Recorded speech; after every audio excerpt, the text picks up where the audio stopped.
Alappuzha medical കോളേജിൽ 25 ആഴ്ചയിൽ ജനിച്ച 700 ഗ്രാം മാത്രം ഭാരമുള്ള കുട്ടിക്ക് 3 മാസത്തെ പരിചരണത്തിലൂടെ അതിജീവനം.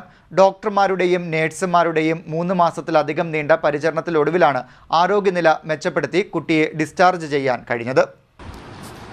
ആലപ്പുഴ മെഡിക്കൽ കോളേജിൽ 25 ആഴ്ചയിൽ ജനിച്ച 700 ഗ്രാം മാത്രം ഭാരമുള്ള കുട്ടിക്ക് 3 മാസത്തെ പരിചരണത്തിലൂടെ അതിജീവനം.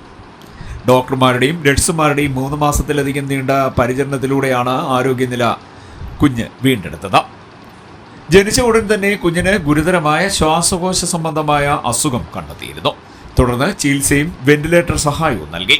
ആധുനിക ഉപകരണങ്ങളുടെ സഹായത്തോടെ കുഞ്ഞിനെ സ്വയം ശ്വസിക്കുന്ന നിലയിലേക്ക് ഡോക്ടർമാർ എത്തിക്കുകയായിരുന്നു. ചികിത്സയ്ക്കിടയിൽ premature anaemia, acute kidney injury, അണുബാധ തുടങ്ങി നിരവധി ആരോഗ്യ പ്രശ്നങ്ങളും ഉണ്ടായി. നിയോനാറ്റോളജി ICUവിൽ ഡോക്ടർമാരുടെയും നഴ്സുമാരുടെയും വിദഗ്ധ സംഘത്തിൻ്റെയും സമഗ്ര പരിചരണത്തിലൂടെ ഇവയെല്ലാം നിയന്ത്രണത്തിലാക്കാൻ സാധിച്ചു. പ്രായമാകാതെ ജനിക്കുന്ന ശിശുക്കളിൽ കണ്ടുവരുന്ന റെറ്റിനോപ്പതി ഓഫ് പ്രിമച്യൂരിറ്റി എന്ന രോഗത്തിന് കുഞ്ഞിന് തിരുവനന്തപുരം മെഡിക്കൽ കോളേജിലേക്ക് റെഫർ ചെയ്യുകയും ലേസർ ചികിത്സ നൽകുകയും ചെയ്തു. ആരോഗ്യനില വീണ്ടെടുത്ത ശേഷം കുട്ടിയെ ഡിസ്ചാർജ് ചെയ്യുമ്പോൾ കുട്ടിയുടെ ഭാരം 1.5 കിലോഗ്രാമാണ്. മെഡിക്കൽ കോളേജിലെ ശിശുരോഗ വിഭാഗം HOD doctor Cyril Rosario, newborn chief doctor Lathika, doctor Susie തുടങ്ങിയവർ ഉൾപ്പെടുന്ന വിദഗ്ധ സംഘമാണ് ചികിത്സയ്ക്ക് മേൽനോട്ടം വഹിച്ചത്. പുറത്ത് ഇത്തരം സാഹചര്യങ്ങളെ അഭിമുഖീകരിക്കുമ്പോൾ സ്വകാര്യ ആശുപത്രികളിൽ ലക്ഷങ്ങളാണ് ചെലവ് വരുന്നത്.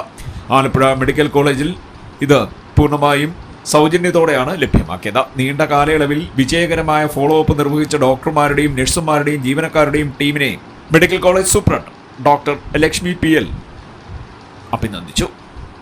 CDNet news, Kayamkulam.